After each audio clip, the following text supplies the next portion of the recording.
Next up, we've got Mike Diaper. So Mike is Executive Director at Sport England. He's going to talk us through the details around Towards an Active Nation, and in particular, some of the progress that's been made and some of the opportunities available. Mike.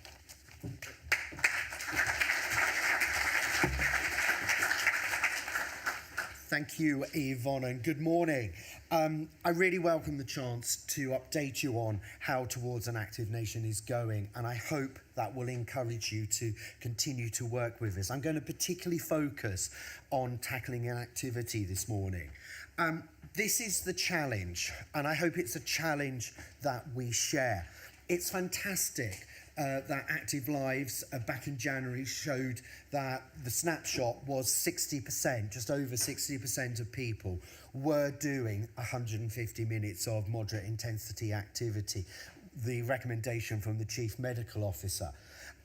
Take walking out of that, and the number drops really dramatically. That group of people is also not representative of society as a whole. What I worry about, and what I hope you worry about, is this group. Because quite simply, we are not as active as we need to be. In fact, 11 million plus, 11.3 million people don't do 30 minutes of physical activity each week. And our task is to move them along the activity line. Get them over first the 30 minutes threshold, because that's really important, but get them as far along. I really want to underline that is not about making everybody a really sporty person or even making them love sport. Actually, doing sport can be quite hard sometimes. If people only walk briskly to do their 150 minutes, that's absolutely fine. I'm going to skip over this slide, Andrew covered it, but just echo that public funding comes to sport and physical activity because of the wider benefits it delivers for individuals and indeed society. This is our vision. I'm going to let you read it. It's really easy to say that we want to help everyone regardless of their age, ability and background, but it's not what the sports sector, it's not what is happening. And we are and we have to challenge that status quo. Again, I think Andrew's covered lots of this, so I'm going to focus down on the third one, customer focus and behavioural change, and just look at that in a little bit more detail for a moment or two. What I mean by customer is, yes, of course, everyone who is active now, but much, much more importantly, everyone who could be active if we got the offer right. It's all about talking to customers, participants, potential participants, and designing things for them. And then going back constantly to check if the offer is right for them. And if it's not, being willing to redesign and change. We're using behavioural change as one of the methods to really drive impact, along with putting insight right at the start. This is, if there is one, a bog standard behavioural change model. It's not ours, it comes from the Nudge unit. And everybody swirls around this model every single day. It's what companies use to make us buy one washing powder or one product over another. And when it comes to sport or being active, there's three broad groups. The first, and the one which I'm focusing on today, is the largely inactive. Now, that's where we're going to have the biggest return on those 5 government outcomes Andrew talked about. But we also have to accept that the challenge there and the cost there can be quite expensive. And I'll come back and say a bit more about the barriers and challenges for that group in a moment. A big group of us swirl around in the second group. It's the revolvers, revolving in and out of sport. So one month they might be really, really active, maybe playing tennis after Wimbledon or swimming while they were on holiday. The next, doing absolutely nothing. And so our job there is to make it easier for people to extend those habits, because it's all too easy on a wet, cold night not to go running, or when you've had a long, hard day. It's about making things simpler and easier and a better experience. The third group are those with a resilient sporting habit or activity habit. They'd probably carry on playing football even if we made it illegal. Interestingly, it's things still get in the way for these people. Big life changes. When you leave home or school, move house, start or end a relationship when your kids leave, that can interrupt. So we can't absolutely forget that group, but we do need to move effort, resource up to the first two groups. As well as the theory of behaviour change, we of course have to look and understand the whole person, because lots of other things get in the way. Things like demographics. If you are on a low income, if you're part of a more challenged community, you probably have less money, certainly less disposable time. There'll be less people actually who are active or play sport, so it feels less of the norm.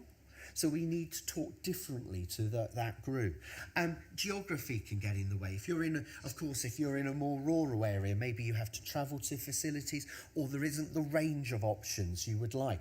Also, in terms of geography, older people who are in residential homes, actually they need activity to go to them often, and that's not how we organise sport and activity.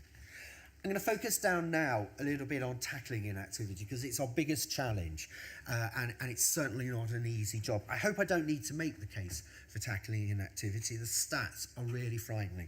1 in 6 deaths are caused by inactivity. That's from diabetes, dementia.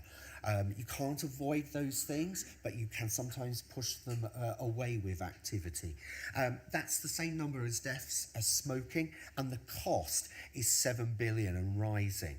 But the good news is that really small changes can make a massive difference. The second chart there is the dose response curve for physical activity, and what you see is getting somebody across the first 30 minutes is where you have the steepest benefits. Of course, the benefits go on, but they do begin to plateau. And it's as simple sometimes as just walking briskly 10 minutes 3 times a week. And we're not starting from a blank sheet. There's things like our Get Healthy, Get Active pilots. 33 projects, and you can see the numbers are really quite impressive. What they tell me is you've got to reach an awful lot of people to find some and talk to inactive people. Lots of people do fall out by the wayside because it's quite difficult building an activity habit. But the rate of return is still good. The pilots are still running. We've transitioned about 31,000 people into long-term participation. So we went back 3 months, 6 months after. So if you divide the 13.8 million, something like about £450, that's actually not too bad.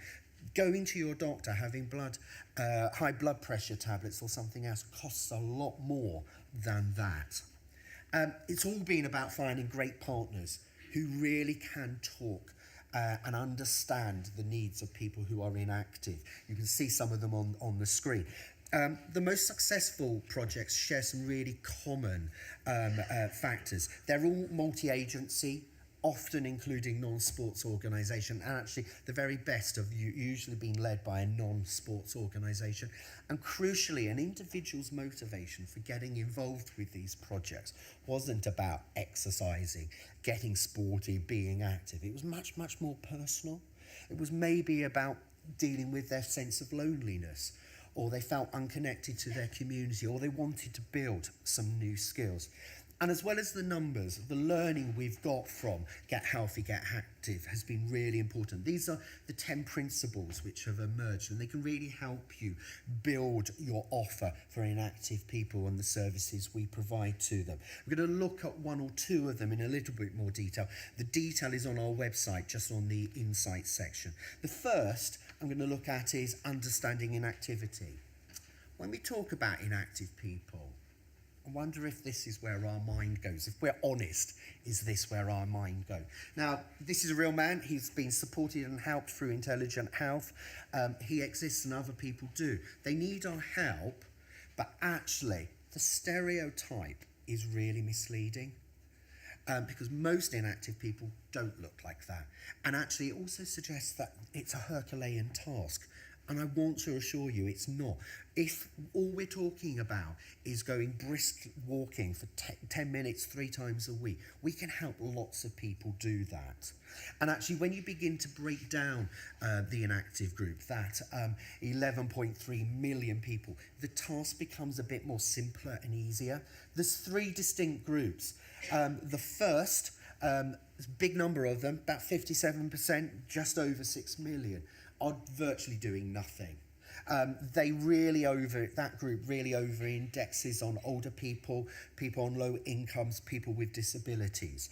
The challenge can be there is that group know they should be exercising, should be a bit fitter. It just feels so remote and alien. It's called the intention action gap, and we need to help people over them. The second group I think is really interesting. They miss being active simply because of the intensity. So to count your minutes to count towards the Chief Medical Officer's guideline, you have to get your heart rate up a little bit. You have to get a little bit out of breath. It was really well showcased last night. I don't know if you saw it. How to Stay Young on BBC Two, I think. Really explained that in one of the best ways. So 4 million people, they actually perceive themselves to be active. If we called them inactive, they'd be really insulted. So we need a different conversation. And I think it's things like Public Health England's Active 10 campaign and app, which can nudge and help people over that perception gap. And then the third group is about 1 million, and they're missing by duration. So they're just doing 20 minutes instead of 30 minutes. The second set of principles, it was around using audience insight and reframing the message. And our This Girl Can campaign is a great example of that. The campaign is driven by insight. It's all around the unifying fear of judgment many women tell us is why they aren't active. It celebrates what women can do rather than what they can't do. And it reframes the message with lots and lots of real images of real women in everyday places, and encourages a conversation completely different about how women exercise, how they get active, how they play sport. And it certainly isn't about preaching. It's just about saying it doesn't matter what you do, how you do it, what you look like when you do it. The fact that you're active is a good thing. And just a reminder, you can use all of those images from the campaign for free. Develop some of your own by registering on the This Girl Can website. We just ask you to use the tone of the campaign.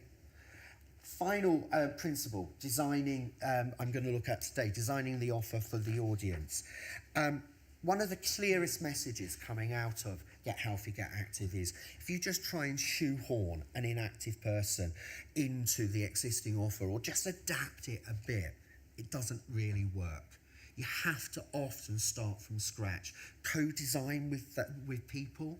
And our project and partnership with Mind, the Get Set to Go programme, is a great example of this. It's designed by people with mental health issues for people with mental health issues. It's reached over 3,000 people, getting many of them into long-term activity. Rounding off then, just with a reminder of our funding streams, 7, all of these have to land locally, all of these have to make a difference there. 2 current opportunities. This slide is really sobering. I told you that the 60% who were active doing 150 minutes was really not representative of society. This brings it into stark relief. The richest people in our society, just 17% of those are inactive. That more than doubles when you get to the lowest social economic group. That's not fair. It's just not right. They're missing out on some massive benefits. So the second round of our dedicated inactivity fund is all about tackling inactivity across low social economic groups. It's live now. Go onto our website, have a look. And then, as Andrew taught, our biggest single investment is our local delivery pilots. These are the 19 shortlisted areas. I'm actually travelling straight from here up to Nottingham to go and visit one of the shortlisted and going on to Sheffield tomorrow. These are going to be the hothouses where we really look at system change. You know, looking from the individual to their family, their group of friends, to their environment, to the policy and built environments. These are going to be really exciting. We're going to announce the 10 pilots in November after our board. Once they're up and running, there'll be lots and lots of opportunities. Thank you so much for listening. That's been a whistle-stop tour.